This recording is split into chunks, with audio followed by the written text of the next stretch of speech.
Yes, We're Victoria. quitting. Yay. Hey, nice to see you. I love it. And we can touch base this way. Victoria Yeah. has written a book called The Dreaming Gourd, and I guess it's not coming into focus. Yeah. And so, There. but No, sort of a, there you go. there it is. Yeah, there it is. There it is. There it is. There it is. Yeah. That's good. That's good. And It's psychedelic. That works. yeah, right. I became very interested in the gourd as I was reading your book. It is Uh-huh. so beautiful, to think getting back to the stars and nature and people not really being in touch with the outdoors at all. And this might help them to do so. Um, the gourd. Tell us about the gourd. Well, I became enchanted with it when I was probably about 35. And I didn't, pay much attention to them other than, there was a ladle on the farm where I grew up by the spring, but I didn't think anything about that. But when I was about 35, I was visiting a friend of a friend, and they had this thing on the porch that I was looking out the corner of my eye, like, well, what's that thing, And it was a gourd, and it was just really interesting the way that it had shaped itself. So they gave it to me, and I took it home, and I, uh, I looked at it for a couple of years before I actually was inspired to do something with it. Mhm. And so then I learned about that there was I used to get Organic Gardening magazine back in the day when it was just this little tiny, like little pamphlet practically. And it had lots and lots and lots of um, ads in the back. You could, you turn to the back of the magazine first to see who was selling what from, who was. So, and through that, I learned that there was that there was a Gourd Society, the American Gourd Society. And wait, can you see these things? These I'll have to close all this stuff on my computer there. I don't know if you can see them or not. I could, so. No, no, I Um, can't. Go all ahead. right. So, so I joined the American Gourd Society. It was $5 back then to join the American Gourd Society. And then I learned that there was going to be a gourd festival in Ohio, and the largest gourd festival in the world. And so I went. And it just opened up a whole universe of to me about this plant Mhm. and the fruit of this plant. So I was creating, I started using it as was a muse, and I started, using it in my artwork. And then it just, naturally I became interested in knowing more about the history of this thing that I was, using so much. And that was what really hooked me, really. When I learned the long, long, long history of the gourd in civilization, and how important it was, critically important to, I think, us even being here. It was everything that indigenous peoples used it for everything, because they didn't have pottery yet. There wasn't pottery, and there wasn't plastic, which but it was the first pottery, so to speak, the first vessel to carry things in and protect things with. And it was used in all kinds of ways and manners. And from, musical instruments to, I think the one that got me the most was they used it in surgery.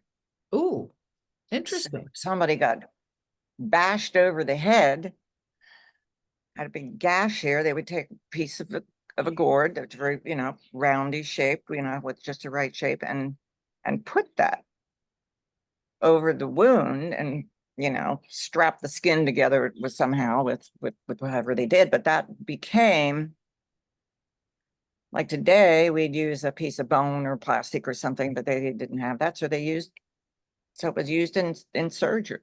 And I was like, wow, that is just too much, Well, really, I wonder surgery. if it has Who would have thought? healing. There's some sort of a healing modality in there that heals the wound also. I don't know. I mean, it's fascinating. It just fascinated me that they came up with this idea of using a gourd as something that could protect your brain Yes, while everything was healing. And the more I learned about all the different things it was used for and how it was, it was carried, um, when people migrated over the Bering Straits and things like that, that was the one object that they would carry with them. So if they're going to carry it that far, it must be important, or they yes. wouldn't bother, because they were only going to take things that are essential.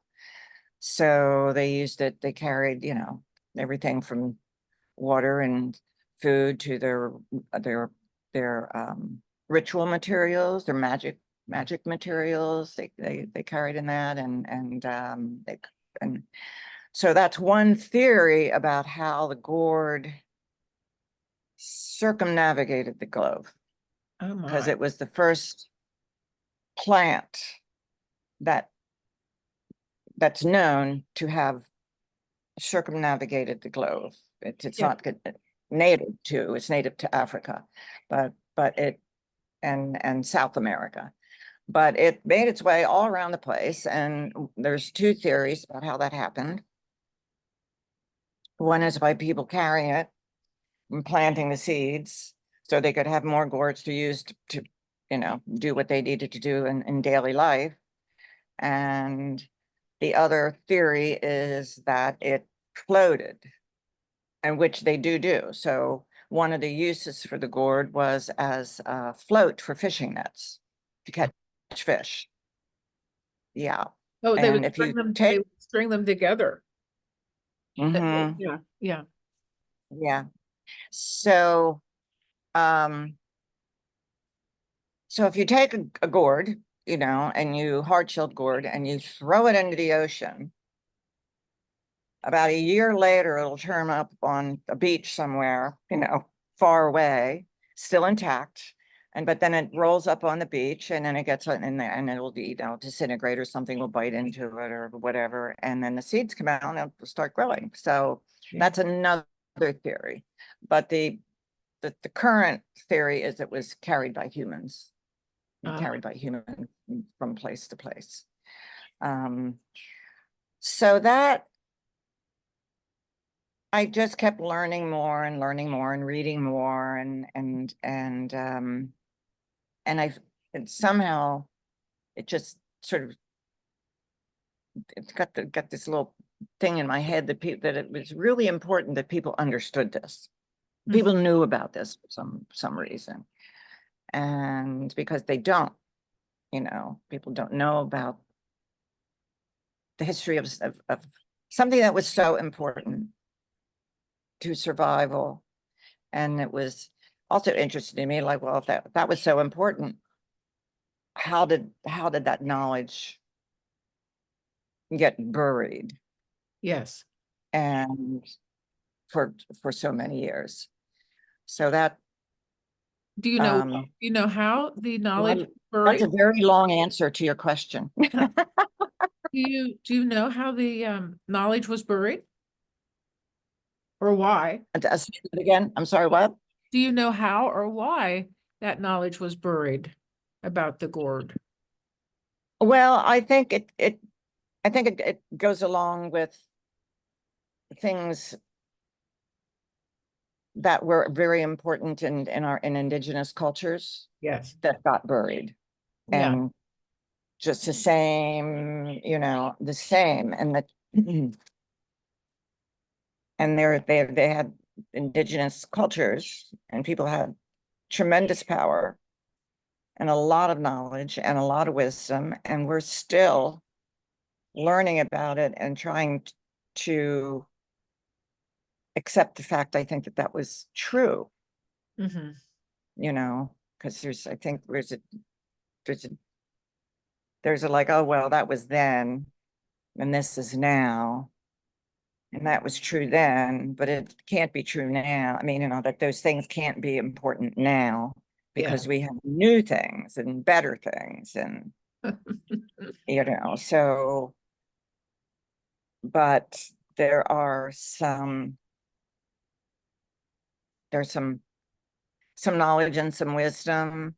I think we know more about the plant medicine than probably other things that, and practices. We know that some of our modern medicines come from plants. Yes.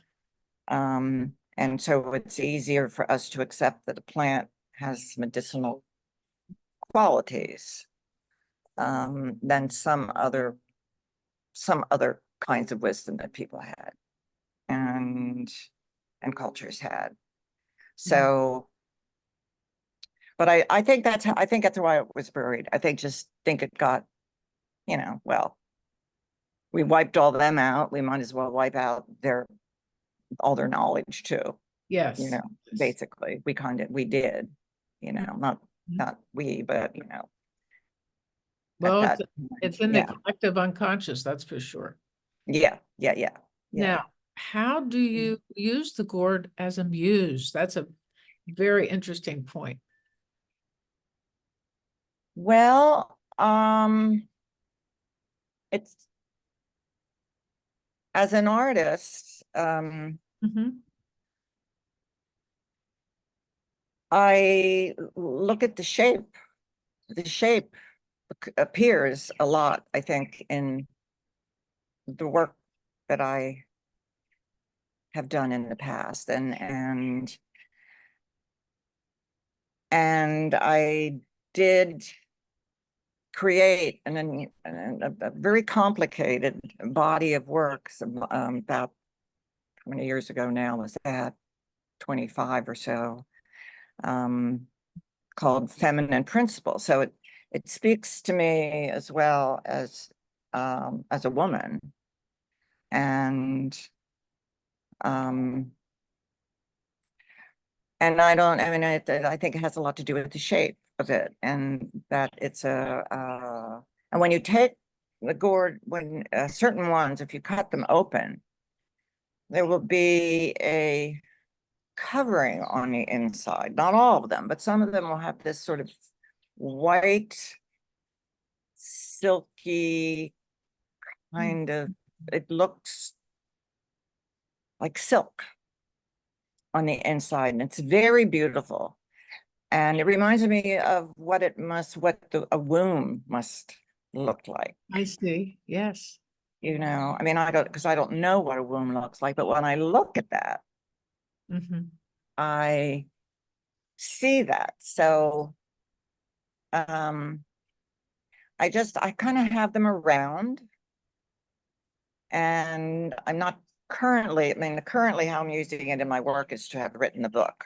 Mhm. That's where it came out. And, but in my general, if I'm painting or doing whatever I'm doing, I just have them around, Mhm. Mhm. and I find them really inspiring. Yeah. And um and I'll be, next thing I know, I'll be mimicking a shape and not even aware that I'm doing that until afterward. And I believe that the Gourd family um has a mission for me. I'm very much entangled in its vine, Mhm. and it's taking me on a journey. It has been taking me on a journey for a very long time. The journey keeps evolving, but the gourd is always still there.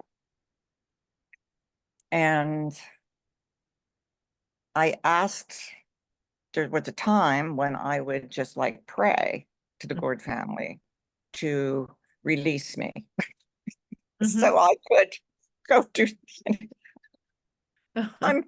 I have served you well. I mean, it's time to be. And they went that they totally not going to do that. Just not going to do that. No, nope. So I gave into it, and I feel like I don't know. There's more ahead, and I don't know what that is. Yeah, And but I think it's it's it's leading me. I'm not yeah, carrying it around. I'm not trying to sell the gourd to people. I mean, like, oh, you need to go plant a gourd. Um, I mean, it's fun if you do, but I think it's it has to do with I think what the Gourd once communicated has to do with um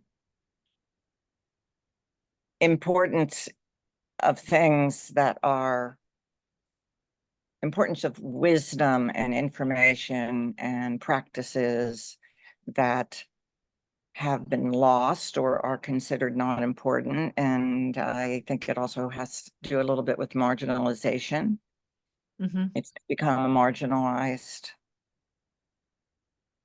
it's marginalized to being a decoration on your Thanksgiving table. yes, yes. That's how Mhm. people think of the gourd. That's how they Yeah, exactly how they think of it. right, right. So, and I know so much, so I have such a big awareness and belief in something more than that. And so it speaks to me also about me. Yeah, yeah. Yes, it speaks to me about me and my life story and me as a woman, and because I think women are marginalized. Oh, I yeah. mean, So I was yeah. about to bring that up. Mm-hmm. The feminine principle and Mm-hmm. how the gourd is meaningful in the context of that, given the fact that not only are women marginalized, but they're more marginalized than ever. And Mm-hmm. we're all systematically, our rights are being taken away one by one. Mm-hmm. And I can't imagine how, well, I know how I feel about it, but how younger women must feel about it. And, this situation that we have in this country, I've never seen. I thought we were sort of safe from all of this misogyny, this Yeah, yeah. blatant disregard for women. And Mm-hmm. so I can see how something as alive as the gourd, Mm-hmm. because Mm-hmm. it's alive, it's fully dimensional, and it is not something that you just bring in the house at Thanksgiving. It just Right. basically is not.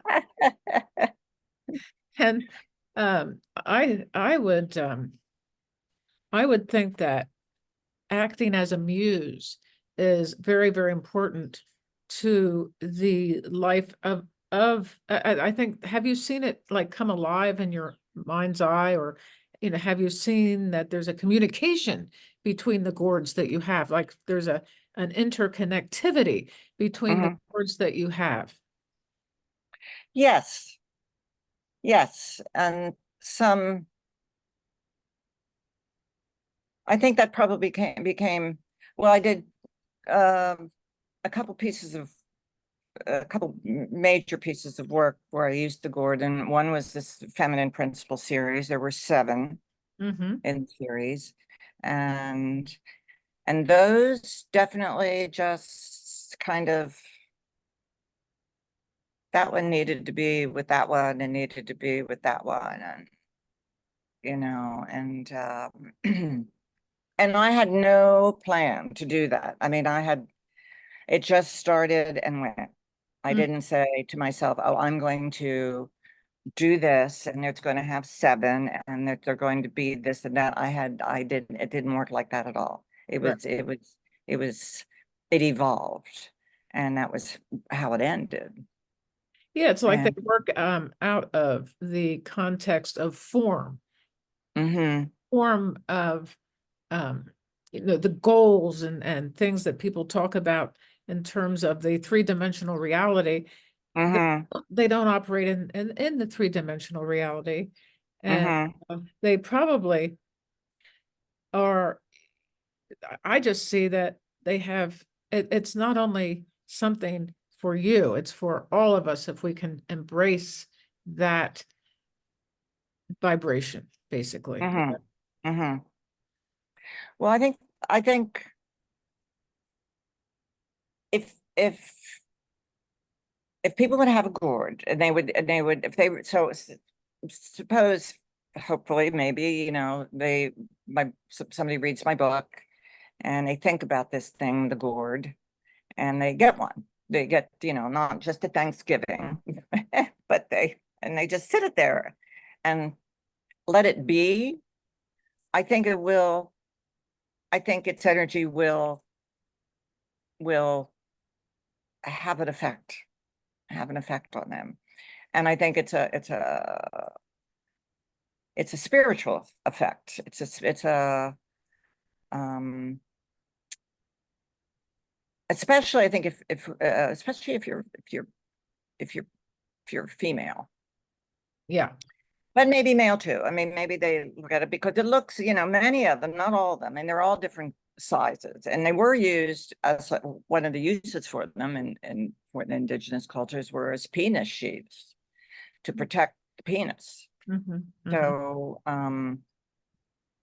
and so, some of them are very phallic looking. Yeah. Um, but that also has to do with the feminine, you Yeah. know. Yes. So, and the fact that these things, these womb-like looking things to me, these shapes that are very, pregnant looking, and Oh, yeah. the vessel thing, and they have seeds in there. Yeah. And these seeds, you can shake it and you can hear the seeds, and it's so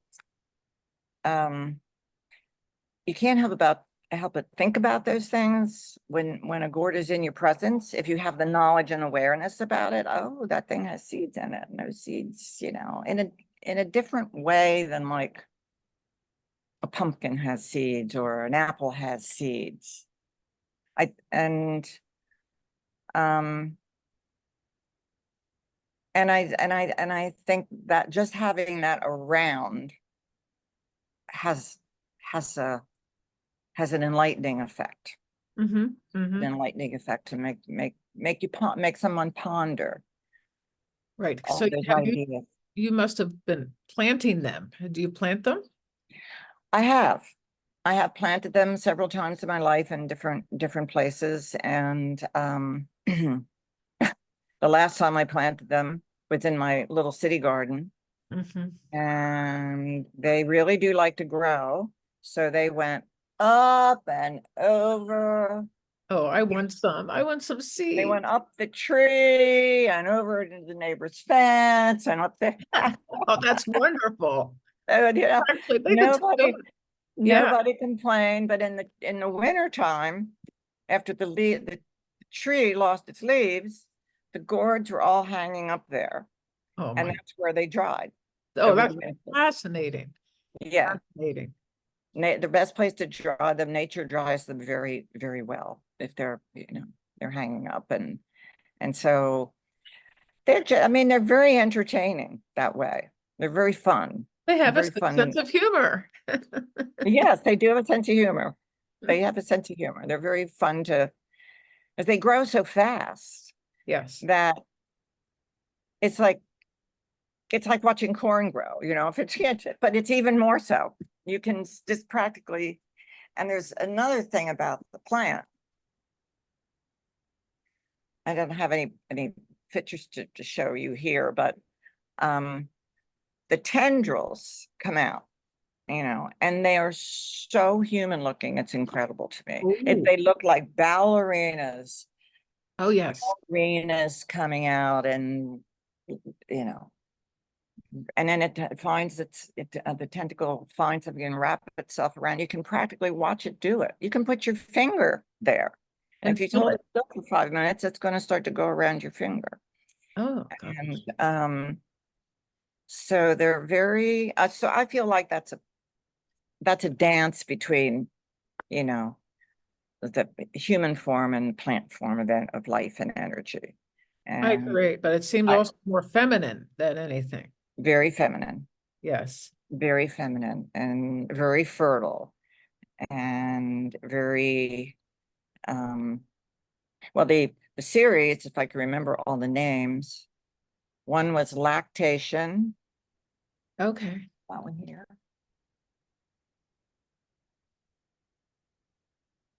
No, I don't think I do. Lactation, ovulation, incubation, lactation, incubation, uh, attraction, penetration. I can't remember the other two right now, Uh, but they all had, Illumination sounds like a good one. Illumination. yeah, they all had these, Incubation. Yeah. Yeah. incubation. It's almost like they have, yeah, I just need to get some seeds and plant them. I have a backyard where I can plant them. Uh-huh. Um, and that would be fun. It is fun. It is really fun. Yeah. So it's a little, planting them and all that it's a whole, you're a little late in the year for them to get Okay. them I mean, you can still do it and grow them and they'll grow, and you may not get a thick enough skin on shell on the gourd I see. now, but you'll still be able to they'll watch them grow and they'll go crazy, and they just keep on going until it's frost. That's great. Oh, Yeah. I hate to say it, but it reminds me of the time I climbed Mount Shasta with some friends. Mm-hmm. At the base of the mountain, I saw little gnomes, lots of them, little gnomes. Uh-huh. I have told you about this years ago. So these little gnomes were very busy, and Uh-huh. they had no consciousness, or it didn't have any interest, I should say, and the people and I was the only one that saw them. So Mm-hmm. I started to think that I was hallucinating. I wasn't taking any drugs. I hadn't been drinking, but for so I began to think that it was in my mind, and I forgot about them. Then when I came back down the mountain, there they were. Mm-hmm. There was a metaphysical bookstore in Mount Shasta, which had lots of books about the little people of Mount Shasta. Oh, really? Yes. Wow. So that's what it reminds me of, is like there's all of these life forms that we completely Mm-hmm. ignore, and maybe most people can't even see them. But all of Yeah. this stuff is there. And Yeah. maybe a lot of it is in the so-called quantum field. It's not Newtonian physics. It's Right. in this realm of possibility, maybe, or Yes.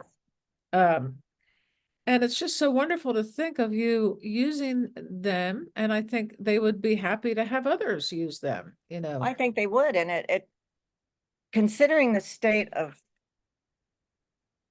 I'm not certainly no expert on this, but it certainly seems to me that we're treading on some delicate territory now as a planet. Yes. And there's all this, the climate change and the floods and the stuff, and this, I'm not even going to talk about what we're doing to each other. Yes. I mean, but,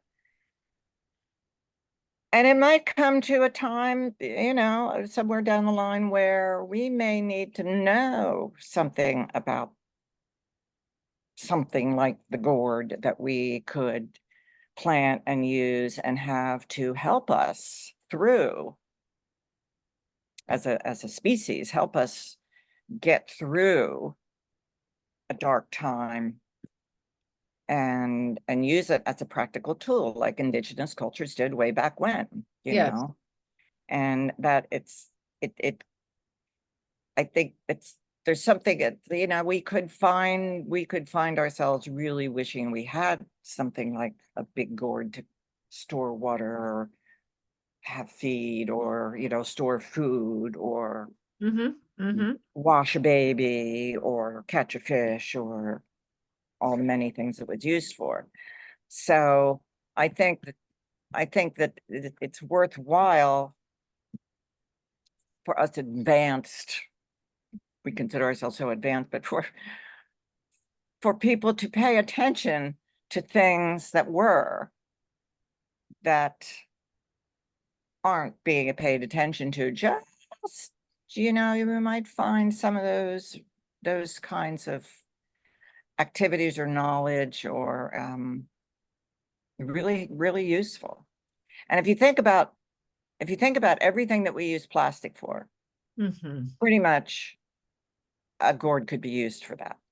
Well, that's Yeah. fascinating. That's a great way to Yeah. see it. Yes.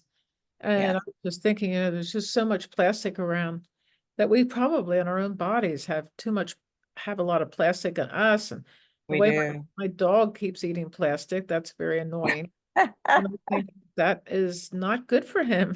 No.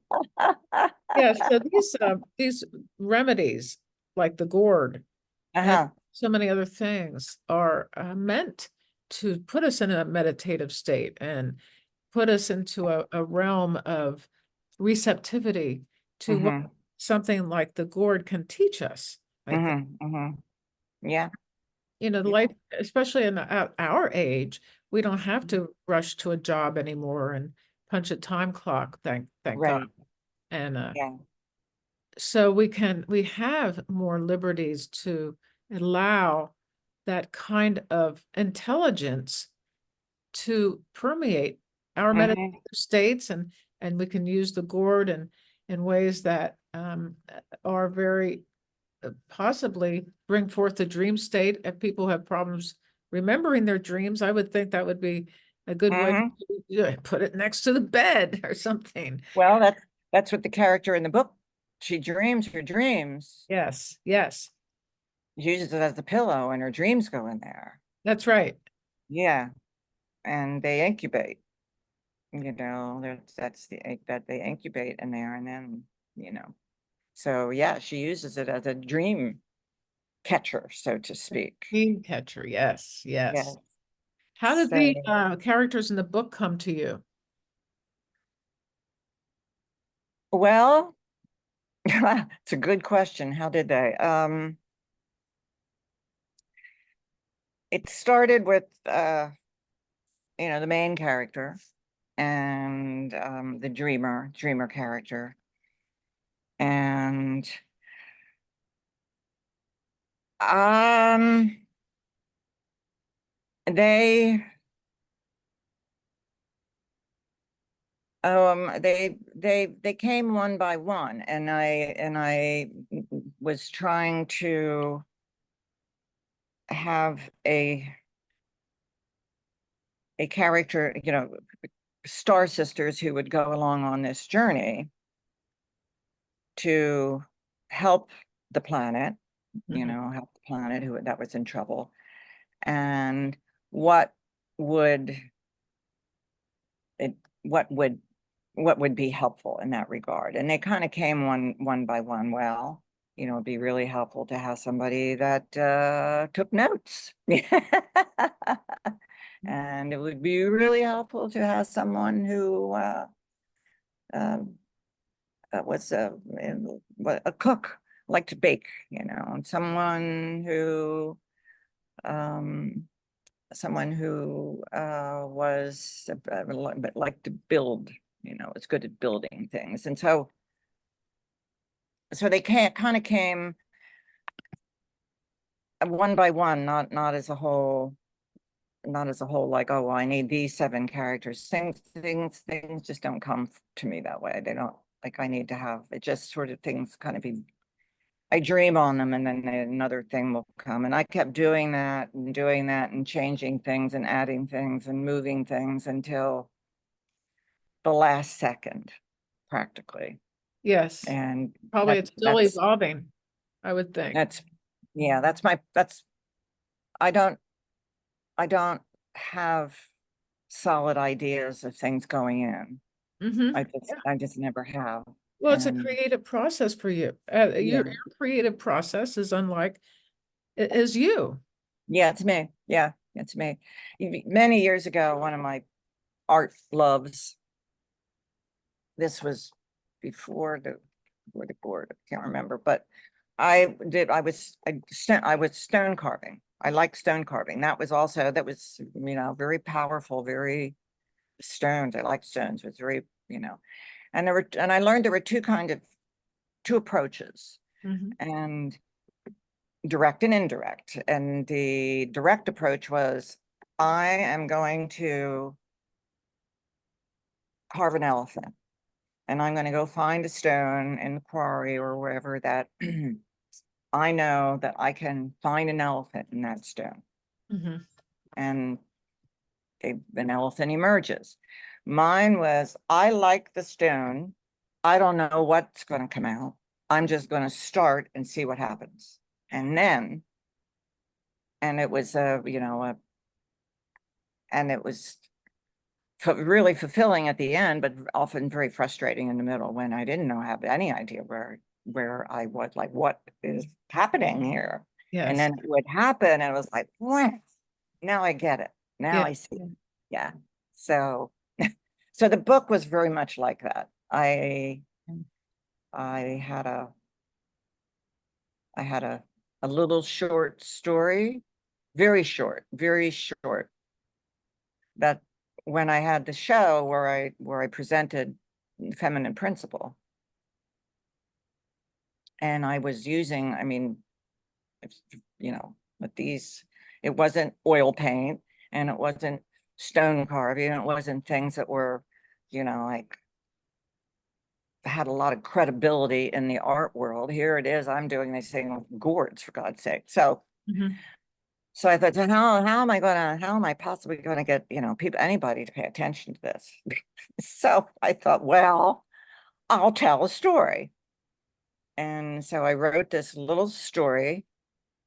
I didn't even write it. I sort of sketched, but I had a little story, and I'd say, okay, Sunday at 3 in the afternoon, you be there and I'm going to tell you a story.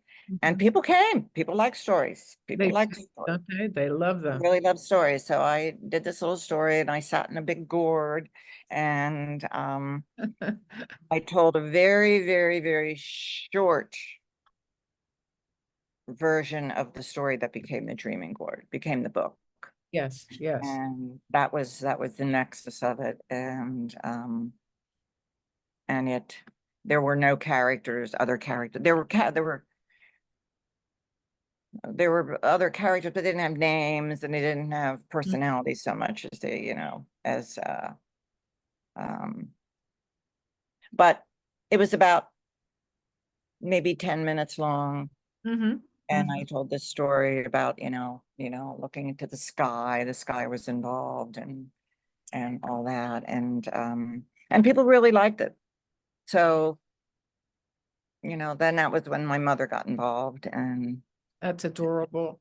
She yeah, encouraged you. yeah, and she's happy. She is. She She's is. happy. Yeah. It's almost like, sometimes you could bring your mother or any loved one who has passed over through the gourd, I would think. Hmm. It's such a Hmm. creative idea. It's just amazing. I was going to Yeah. ask you about the Holga 120. Is that a camera? Yes. Yeah. Mm-hmm. It's a camera. And I really like, I love photography, but I am not a photographer. I get the f-stops and the ISOs, and, I find that all just incredibly confusing. Yeah. And I know it isn't, but it is to be. And I get real frustrated about it. Well, then I discovered that there was this toy camera called the Holga, and I went out one day I got one. It's a toy camera. It's a toy camera. Oh, that's awesome. Yeah. They cost like the first time when I bought mine, the first one, they were like 25 bucks or like maybe 35 or $40 now. But Uh, they're toy cameras. They're made out of plastic. They have plastic lenses. They have none of that. It's like you it's take a a film picture. camera, Yeah. film Yeah. camera, and I found myself out running around with this thing, chasing, you know, chasing a bird or chasing and click, click, click, click. Nothing was. And then I got them developed, and I had no idea what it was, what it was going to be. And some of the most marvelous things appeared. And Uh, so I felt like it was a communication between myself and the camera and the light, and it wasn't me saying, I am going to yeah. shoot this tree or whatever and make it really beautiful. It was like um it was like an experiential, um playful game, and then I wouldn't know what was going to be on the film, and a lot of times nothing was on the film. But occasionally something would happen with the light and the Holga and the plastic lens and the light leaks and these kind of really magical, mystical things would appear. There would be things that would appear that were clearly there, and I was seeing them on that film, and I did not see that in that camera. Yes. I Oh, took that shot. that is, And so something wanted to be seen, yes. and I was just the vehicle to go on the camera. And I still find it incredibly exciting. Yeah, I do too. That's It's awesome. really exciting. It's really fun. It can cost a lot of money because it's film and you have to have film developed, and film is expensive, and you have maybe a whole roll of film that will have nothing on it. Uh-huh. But every now and then you get something really, really, really like, wow, look at that. You I have didn't see that. some of those pictures in your book, right? No, no, on your website. On my website. Yeah, Yes, yeah, yeah. on my website. I have some Holgas on there. And there are Yeah. some beautiful, beautiful pictures that you have created. I'll just show this one.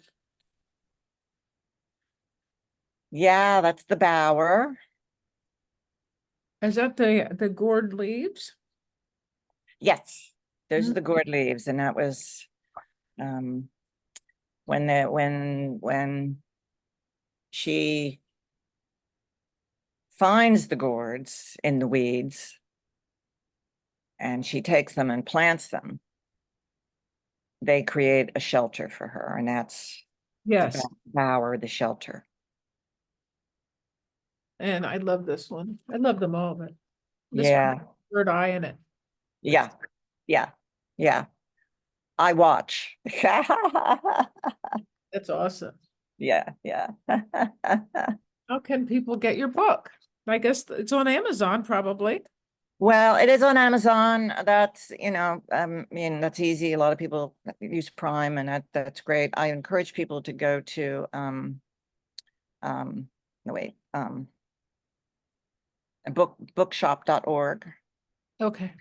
to make their purchase there, because bookshop.org really cares about authors and books, and a percentage of the sale goes to support a local bookstore of your choice. Yes. And Oh, I that's think that's, awesome. I love that. Yes. yeah, yeah.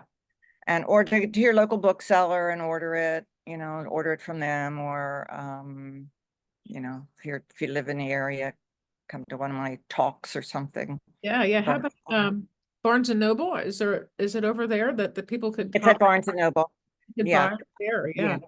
Barnes and Noble, Amazon. Locally, it will be at Pocketbooks. It will be at Aaron's and Lidditz. Oh, cool. It will be at the Nook on Prince Street.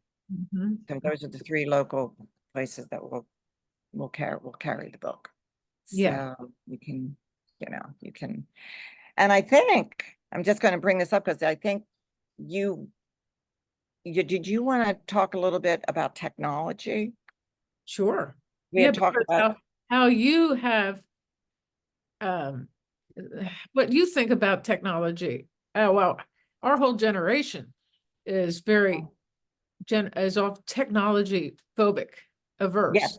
yes. And I was one of them. I'm sort of still am one of them. Yeah. But I mean, I wanted, when I started this book, I wanted it to go be done in the most archaic way that you could think of. Mhm. I was using stamps, Adinkra stamps. They're made from, it's an African tradition, and they're made to out of a gourd, and you use them to stamp fabric. And I Uh-huh. wanted to use the Adinkra stamps, and I wanted to have paper made in Ghana. And I just wanted to look like old world, Yeah. old, ancient, dug up out of you know, and then I was going to hand letter the entire book. I Uh-huh. wasn't going to, I was going to write it all by hand. And so I was very attached to those ideas of wanting to do it that way. And then some things happened. One of the first things that happened, it's going to be a, longer story than Oh but no, no, that's fine. I learned it was interesting. I mean, the Adinkra stamps from Ghana, Mhm. and that whole tradition of the Adinkra symbolism. I encountered my first experience with um wait, I lost the word, appropriation Mhm. appropriation of it. And I was like, wow, well, people use them on their bodies to get tattoos. You'll see them on, well, that's different because you can't sell a tattoo. Mhm. It's your body, you can't sell a tattoo. So, but I got a lot of flack from some Black folks and African folks who said, this is, how do you have the right? You don't have you can't, this is ours. Mhm. Mhm. And the publisher said, you know, they're right. We are not even gonna, we're not gonna, we're just, we have, you're gonna have to figure out a different way. Yeah. So that led me to starting to create, you know, um, I was going to use the Denker, and I was going to use woodcut, Mhm. and I was going to use, carve with woodcut. Well, my hands couldn't take the woodcut. Mhm. And then I started going to linocut, and then I made these linocut images. Then the typeface, I'm not, no, there's no handwriting of the book. And so, and, and as it was in process, it was started to be spoken of as a modern fable for our times. And it's kind of interesting to me even that it has a modern look, even Mhm. though it's about an old, universal subject. It is kind of a modern, and my images are very stylized and very sort of more of a modern look than an old world, like hand set, hand stamped, or hand printed. So as I went on, I learned that I was really going to have to use technology in a Yeah. way that I had never done before. I mean, I now had a computer. I never had one until I was 45. Mhm. But I didn't really, know that much about it. And but that this was the world. I was going to have to make my peace with this somehow. Mhm. And it was a challenge to do that because you know, I thought, well, I'm not sure the computer is such a good thing. I'm having the same kind of issue Mhm. right now with the whole thing about artificial intelligence. Oh yes. Mhm. I'm kind of like, no, no, no. Well, I was like that with the computer, and no, no, no, no. So, but anyway, I had to use it. I mean, I had to communicate with people in faraway places, and you don't pick up the telephone anymore. You know, so I had to embrace it. And in the process of getting the images to print and put them together with the font and the text and the size of the book and everything else. Well, I realized that these images that I had done with linocut and hand pulled didn't look right. They Mm. just didn't look right. They looked too messy Uh-huh. for what this book was becoming, and that the artwork had to hang together somehow. And so I got a new computer just because my old one, you know, kicked the bucket. I got a new computer, and it had on it, or not computer, laptop, you know, tablet or iPad or whatever. And on it was a program called Procreate.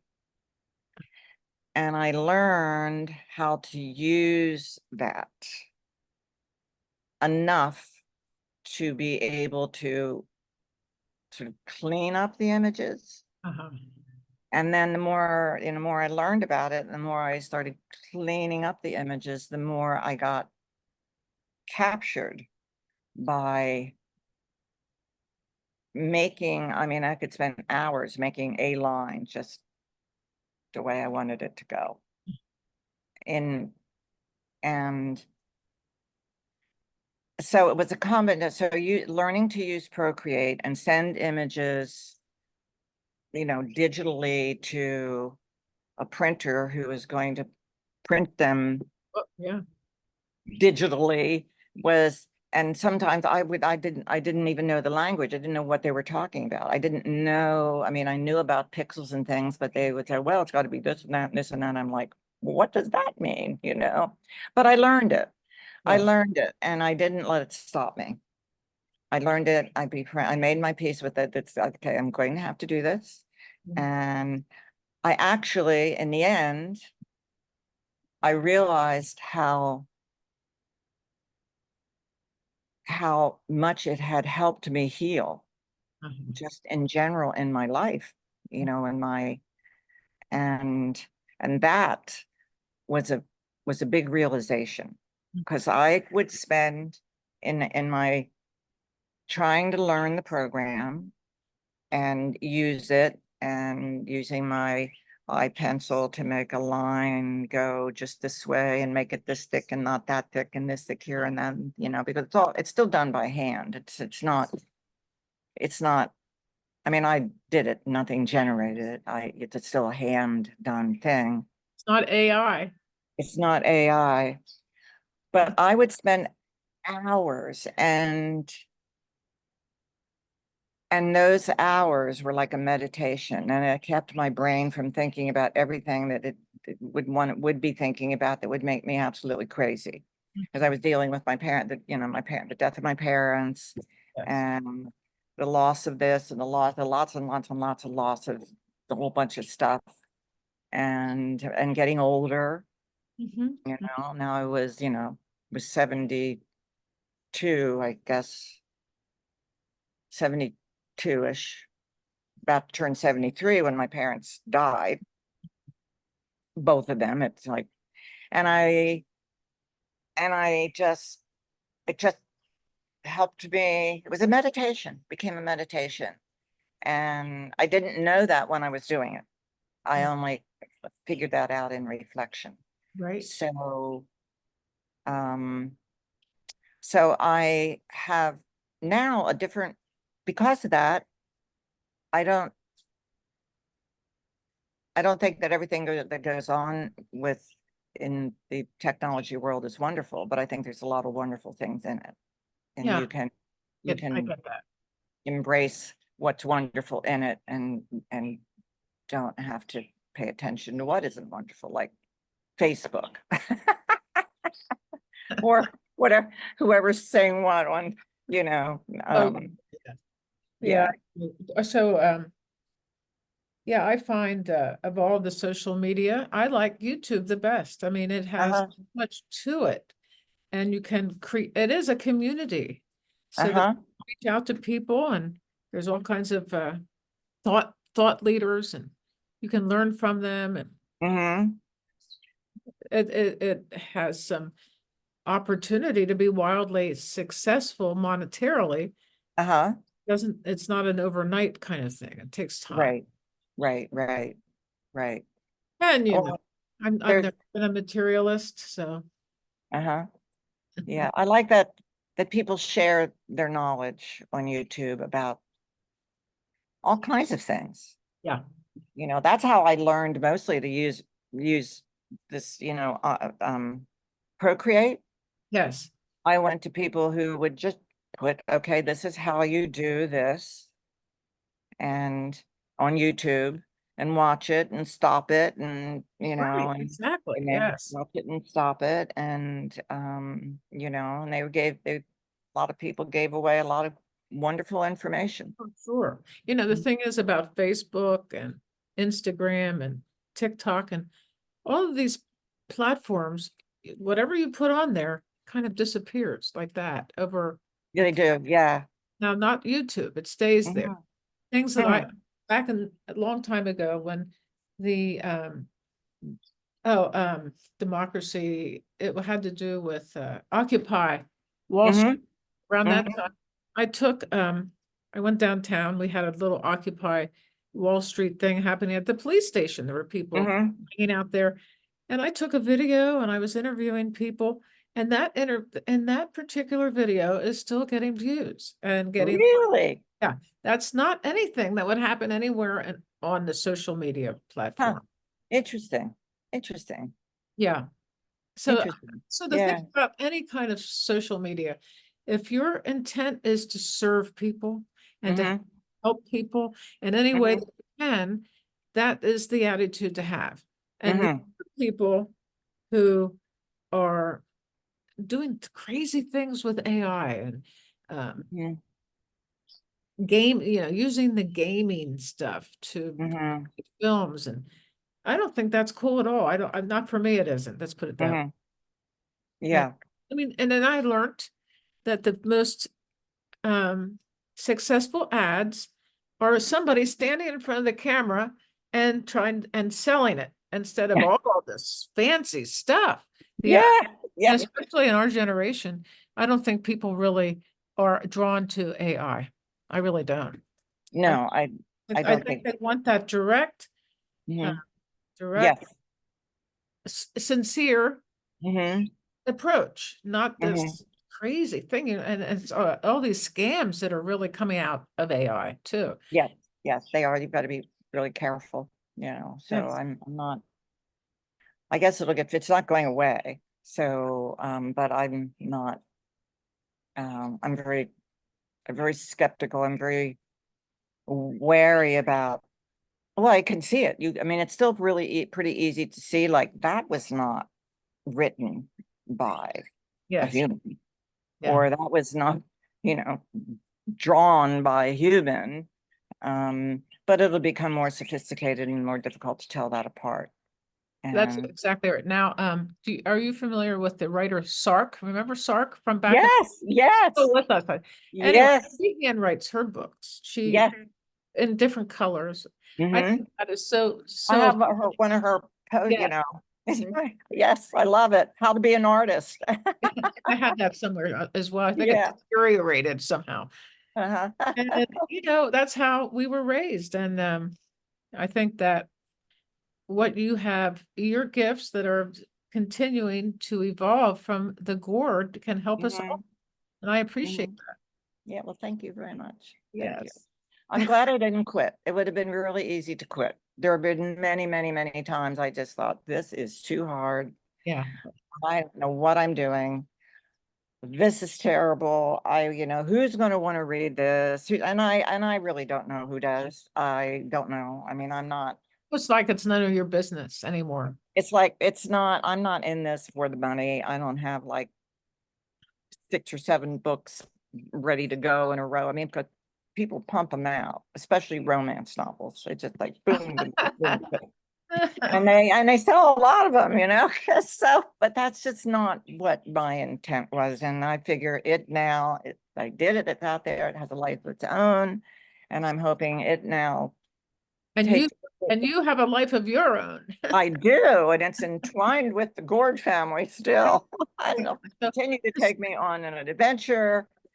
And this Procreate program nowadays, all you have to do with the AI is to uh-huh. put exactly what you want it to look like, and Yeah, it will spit some stuff out. I know. And, I know. and I'm what you're so talking glad. about, I'm yeah, yeah. very thankful that I finished my book before AI really is like zoom fast. So. And Oh, and, you wouldn't have had the opportunity to meditate after your parents, or maybe they were ill for yeah, a while and you were taking care of them. You wouldn't have yeah, had that opportunity to use that particular program as a way to grieve. AI yeah. is just fast, fast, But fast. that, boom, they did it. And there's no, no, yes, it was interesting. It was a very, I'm still kind of trying to find words for that, but I know that that's what happened. I know that, and you can do it with drawing, you know, but there was something about um how this program worked for me in my brain, Mm. and now I wasn't doing really sophisticated stuff in terms of like layers. You can have like 500 layers on a drawing. I had, max.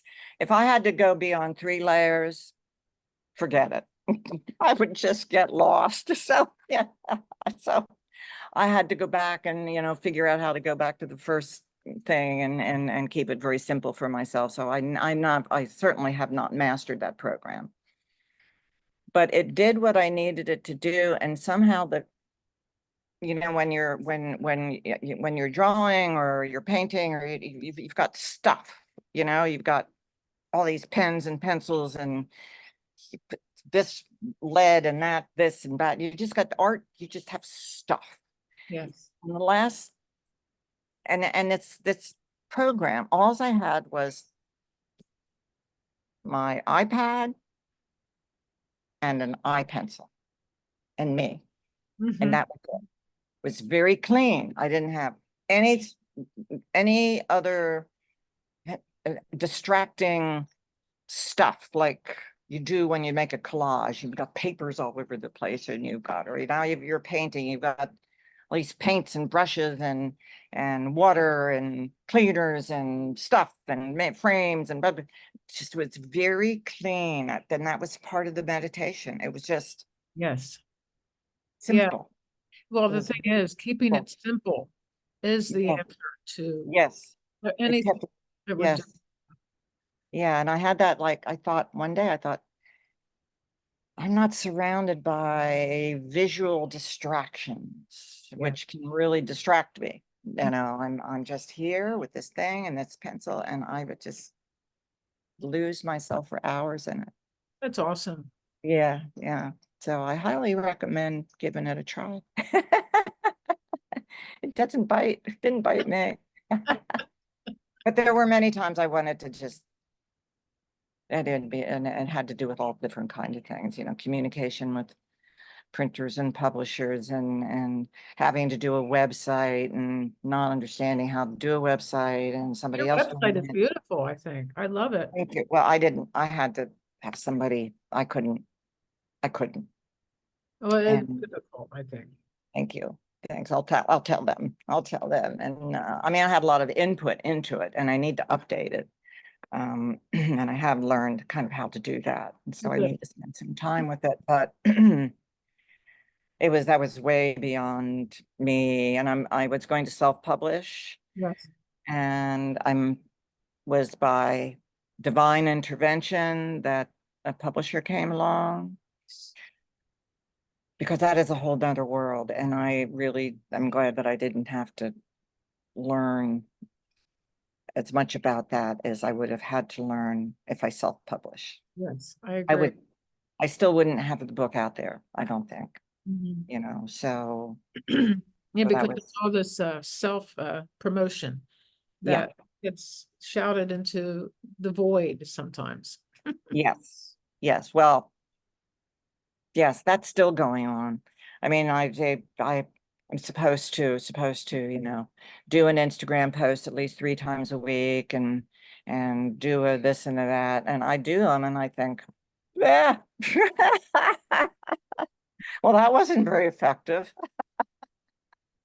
Well, with this particular interview that we're doing right now, Uh-huh. what I can do is kind of get an editing service to bring it, piece it out, and Mm-hmm. send that through the internet for a while. And then, Uh-huh. and actually, not just now, but maybe 3 months from now, just send a few more out. And it keeps you uppermost in people's minds. Yeah. Uh-huh. Okay, well, that's wonderful. I don't know anything about that. I Well, know the yeah, other go the ahead. Facebook and Instagram, and that's just like a blip and it's gone. Yeah, I, exactly. It is. It yeah, is. yeah, yeah. Oh, well, So, this will be on YouTube, and that, like I said, uh-huh. as a life of that does have longevity, Yeah, it's a exciting. longevity, yes. It's exciting. And thank you Yeah. so much for taking your beautiful time and Well, spending it I'm with the very, world. Yes. it's my honor to be on your show. Well, And we can do it again too, you know. That'll be great. okay, Your next, whatever project the Gourds tell you to. wherever it takes me. Yes, exactly. Well, I Uh, think I'm going to go to Gordlandia, which is a place in Ithaca that just it's a wonderful little place where they're doing all kinds of, and the they're having movement. they're having a Cora making workshop. That's a many musical instruments are made from gourds or Uh-huh. were made from gourds, and now they're made from other stuff, but they're all kind of musical instruments. And the Cora is one of them that's still made using a gourd, and it's a Middle Eastern, and you hold it like this and you play it with your thumbs. Well, they're having someone come in and having a Cora making workshop. And so I think I'm gonna take that workshop at Gordlandia, and that will be an adventure. Gordlandia, I love it. Well, Gordlandia. it Yeah, sounds like a nice summer project. yeah. Yes, Uh, I failed to mention that you and I have been friends for a long time. yeah, It's and then been, amazing. yes, I know. We were the 3 Mile Island days with all that dramatic street theater stuff. All that dramatic street theater, it was wonderful. A very difficult time, but wonderful memories.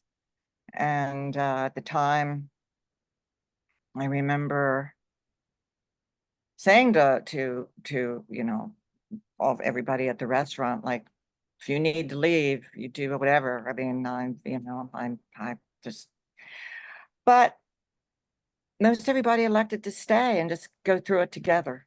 Hmm. Hmm. And our response to it was to start this guerrilla theater Yeah. around and and that energy is still going on. Hmm. Oh, Mhm. yes, yes, yes, Yeah, yes. It still was the going on. start of something very important. It was, yeah, yeah. I remember my brother playing Radiation. In pink. I was the consumer, thinking that maybe it was okay, everything was going to be okay. And Right, yeah. he's around. Yeah, yeah, he's another one that's gone to the other side. Yeah, yeah, yeah. So, but here. Yeah, he's here. Yeah. Yes, he did. Okay. Oh, let's keep in touch and All right. Okay. you. All right. All right. So blessings to you. And Blessings to you. yeah, it's really good to see you, be with you on technology. Via Major, technology. major. It's a great thing. Okay, love to All you. right. Okay. Love to you. Bye-bye. Bye-bye.